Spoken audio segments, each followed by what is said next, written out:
Il y a un demi-siècle, on pensait encore que Vénus était jumelle de la Terre. Comme elle était presque de la même taille, les scientifiques imaginaient qu'elle devait ressembler à la Terre, mais plus chaude, peut-être même tropicale.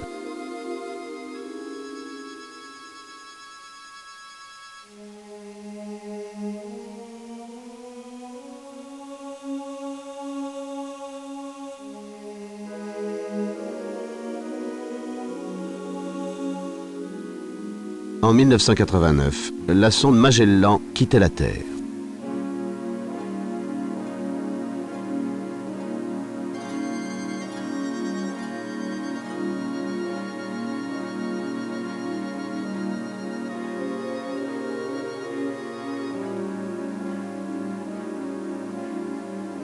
Vénus est recouverte d'une atmosphère nuageuse extrêmement dense. Aucun œil humain n'a jamais pu en voir la surface.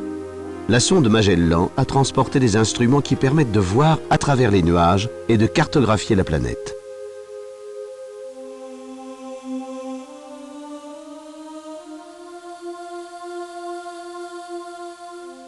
Voici quelques clichés réels de la couche nuageuse qui tourne autour de la planète en 6 jours.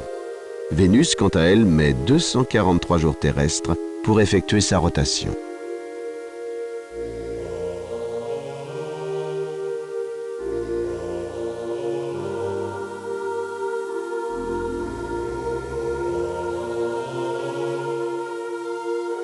Allumage de Magellan, sa séparation et son entrée en orbite de Vénus.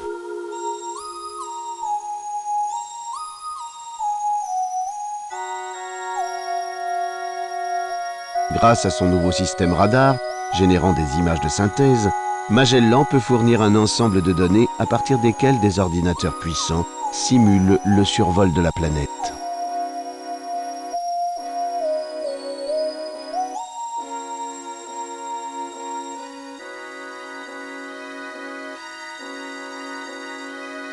Commençons notre survol par une vue du mont Sif, un volcan haut de 1800 mètres.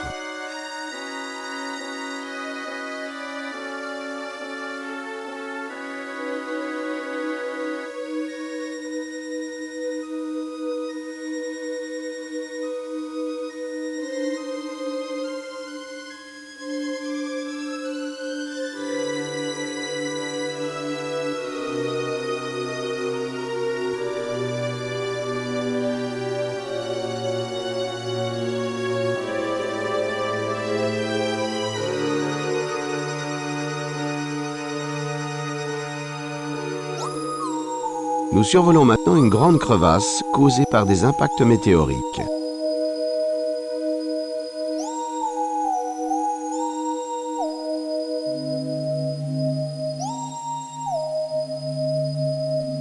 Voilà un autre volcan, le mont Goula, qui atteint presque 3000 mètres d'altitude.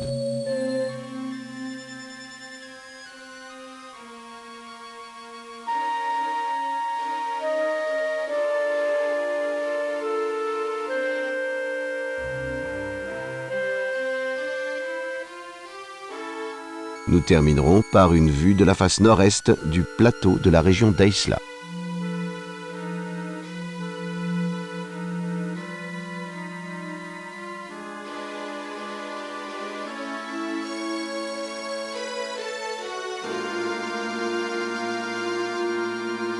En 1978, la sonde Pioneer a approché Vénus, mais avec un matériel radar moins sophistiqué. Elle transportait cependant un ensemble d'instruments capables d'analyser l'atmosphère de la planète.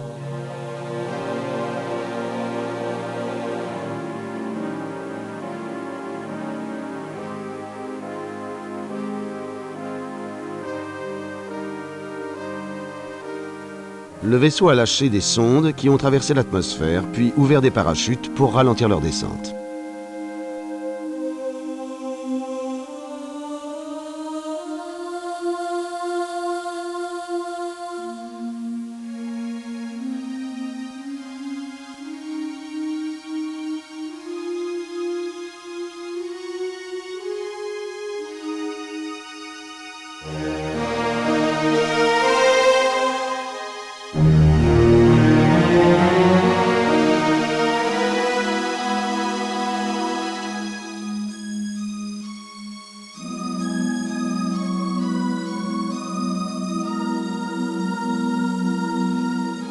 l'atmosphère s'épaissit rapidement.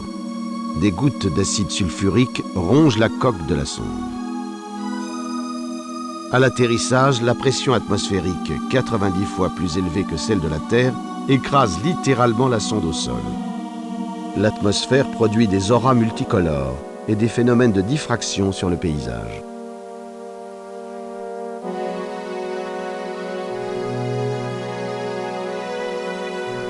Avec une température au sol de 480 degrés Celsius, Vénus fait l'effet d'une serre inhabitable.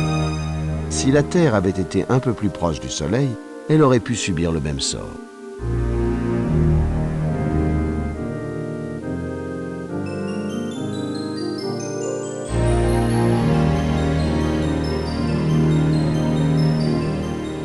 C'est Pionnier qui a découvert les trous de la couche nuageuse près des pôles. Ce cliché montre le changement de forme et d'emplacement de ces trous qui ne sont pas observables de la Terre.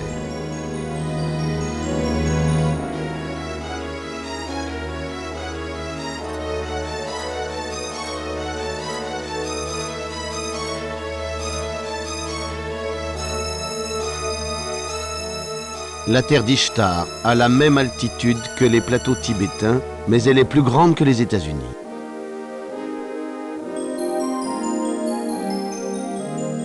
Nous avons de bonnes raisons de penser que Vénus est recouverte de volcans en activité qui expulsent de la lave et différents composants chimiques corrosifs dans l'atmosphère.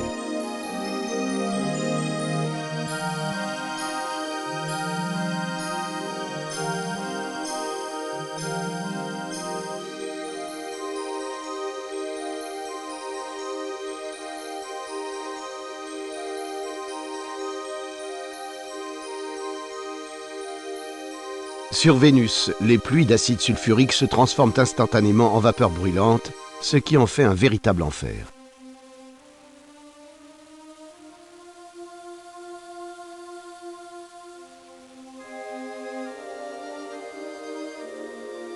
La sonde soviétique Venera 9 a résisté suffisamment longtemps pour prendre ses photos. Bien que Magellan ait rempli sa mission avec succès, d'autres sondes sont prévues. Vénus est l'exemple typique d'une planète sur laquelle un cataclysme s'est produit. Quelque chose de semblable pourrait-il arriver à notre monde ?